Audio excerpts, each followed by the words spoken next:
Catherine Bernardo hindi umano invited sa salon bonding ng pamilya. Nag-viral ang salon day ng mami at ate ni Catherine sa BGC na agad na napansin ng netizens. Marami nagtaka kung bakit walang aktres kahit malapit lang sila sa lugar at suki rin siya doon. Dahil dito, muling nabuhay ang issue na umanitampuhan nila ng kanyang inang si Mami Min at nadami pa ang pangalan ng rumored boyfriend na si Mark Alcala. Nilinaw naman na may taping si Catherine nung araw na yon kaya hindi siya nakasama sa bonding. O naman pala may taping. Oo. Pero sayang, no? Yung mga ganyang moment kasi dapat hindi rin pinapalambas. For me, lalo na kasi syempre, madali, para mag-salon bonding kayo, di ba? Tapos para at least natatandaan nyo yung mga ginagawa niya. Lalo na ngayon, pag nagsimula na si Catherine talaga, mas maging busy na rin siya. Well, Hindi kasi hindi naman sa lahat ng oras so pwede naman makasama ni Catherine ang kanyang pamilya kasi syempre meron na tong pamilya, yung mga importanteng okasyon, birthday or merong anniversary, mga ganyan, or Pasko, holiday season, yan hindi dapat mawala. Kasi mga ganyan lang naman, pwede nang palagpasin ni Catherine. Kasi ang tagal ding nagbakasyon ni Catherine, di ba? Mula nung a week before or 2 weeks before ng Holy Week, ay hindi na siya nag-taping. Kaya nga siya kinantahan, nag-celebrate sila ng kanyang kaarawan, di ba? Dahil aalis nga si Catherine. pero in time, marirealize niya yan. Na? Yung mga ganyan, yung mga moment na hindi siya kasama or hindi nakasama. Kasi especially pag nakikita niya na yung mga, in time ba yung mga pictures, bakit wala ako dito ng time na yon? Malulungkot at malulungkot. Pero din siya. katulad nga nung kung mga importanteng okasyon na hindi niya napuntahan, baka nga or something. Pero Ayun. kung mga mahalagang events sa buhay niya na kinakailangan niyang puntahan, dapat pinupuntahan niya. Walang matibay o kumpirmadong ulat na hindi umano inimbitahan si Catherine Bernardo sa isang salon bonding ng pamilya niya. Madalas, ang ganitong balita ay nagmumula sa chismis, edited posts o kulang sa konteksto na content sa social media. Sa mga ganitong sitwasyon, mahalagang i-check kung may official statement mula kay Catherine o sa pamilya niya. Tignan kung galing sa reputable news source ang impormasyon. Iwasan agad paniwalaan ng viral posts, lalo na kung walang malinaw na ebidensya. Posible ring hindi lang siya nakadalaw dahil sa work schedule. Private family moment iyon na hindi naman kailangang i-publicize. O simpleng maling interpretasyon lang ng netizens. Sa totoo lang, typical showbiz chismis lang ito na pinalaki ng social media. Hindi siya sapat para sabihing may issue agad sa pamilya ni Catherine Bernardo. Base sa mas maayos na ulat, totoo na nagkaroon ng salon bonding ang nanay at ate niya. Napansin lang ng netizens na wala siya, kaya nagsimula ang haka-haka. Pero may valid reason. Nasa taping siya noong araw na iyon, at doon nagiging malinaw ang punto. Hindi lahat ng hindi pagsama ay may tampuhan. Madalas, schedule conflict lang lalo na sa busy na artista. Yung mga dagdag na kwento tulad ng hindi siya invited, may away sa pamilya, may kinalaman ng love life, ay wala namang solid na ebidensya. Puro interpretasyon lang ng netizens. Ang masasabi ko sa balitang ito ay overanalyzed lang siya. Pinalaki ng intriga kahit simpleng bagay.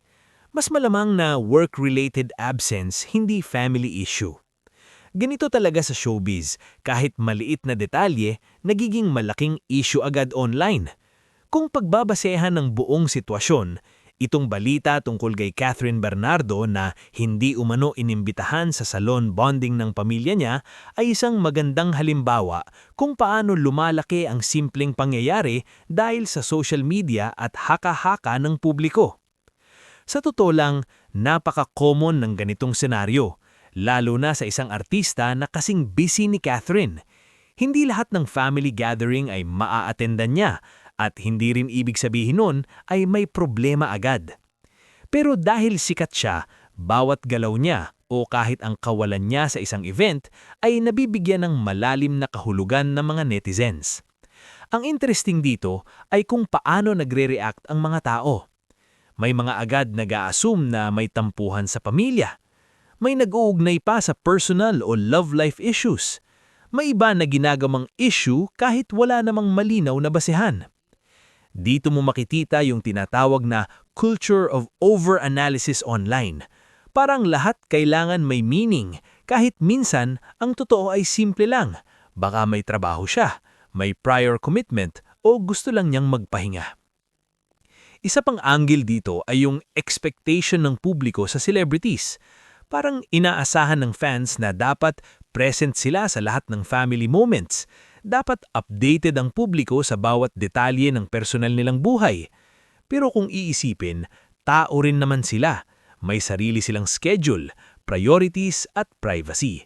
Hindi porket hindi sila nakita sa isang bonding moment ay may problema agad. Sa ganitong mga balita, mahalagang maging mapanuri. Ano ba ang source? May confirmation ba mula sa involved parties?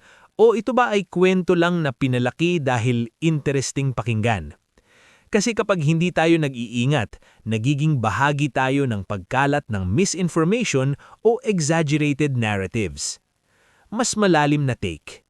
Ang ganitong klase ng issue ay hindi lang tungkol kay Catherine. Ito ay tungkol sa kung paano tayo, bilang audience, mag-consume ng chismis. Kung gaano kabilis tayong mag-judge base sa kulang na impormasyon, at kung paano ang social media ay nagiging amplifier ng maliit na detalye. Hindi ito mukhang seryosong issue, mas mukhang simpleng absence lang, pinalaki ng speculation at ginawang kwento para pag-usapan online. Sa huli, mas healthy na tignan ito bilang paalala na hindi lahat ng nakikita natin online ay buong kwento. Minsan, ang issue ay nag-e-exist lang dahil may mga taong gustong gumawa ng issue.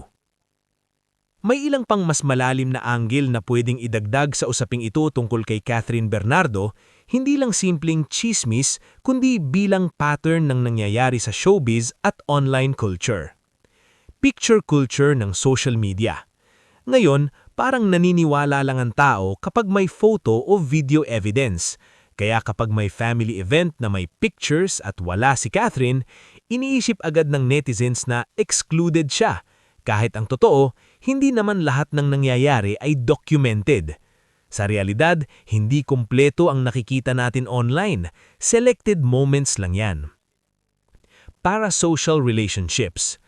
Maraming fans ang sobrang invested sa buhay ni Catherine to the point na pakiramdam nila, kilala nila ang pamilya niya. May karapatan silang mag-interpret ng mga ganap. Ito yung tinatawag na parasocial relationship, one-sided connection na minsan naglilid sa overreaction, mabilis na paghuhusga at paggawa ng sariling kwento. Algorithm ay palakasan ng intriga. Hindi aksidente kung bakit kumalat ang balitang ito. Ang social media platforms ay mas pinapakita ang content na may drama o issue. Mas maraming engagement ay mas maraming reach. Kaya kahit maliit na bagay, nagiging viral, napag-uusapan at napapalabas na malaking issue. Image versus reality ng celebrities. Si Catherine ay kilala sa pagiging family-oriented, grounded at malapit sa fans. Kaya kapag may nakita ang publiko na hindi tugma sa image na ito kahit maliit lang, nagiging suspicious sa paningin ng iba at dahilan para mag-isip ng negative. Pero ang totoo, hindi naman kailangan perpekto ang image 24/7. Timing at narrative building. Minsan, ang banitong balita ay lumalabas sabay sa ibang issue o ganap ng sa buhay ng artista, kaya mas madaling dugtungan ng ibang kwento. Nagiging parang connect the dots game ang netizens, kahit di naman talaga connected ang dots. Ang pinakaimportante dito ay hindi lang kung invited ba siya o hindi, kundi kung paano tayo mag-react sa kulang na impormasyon at kung paano ang simpleng pangyayari ay nagiging kwento dahil sa collective imagination ng internet. Sa madaling salita, itong issue ay hindi tungkol sa salon bonding, kundi tungkol sa kung paano gumagana ang chismis sa digital age.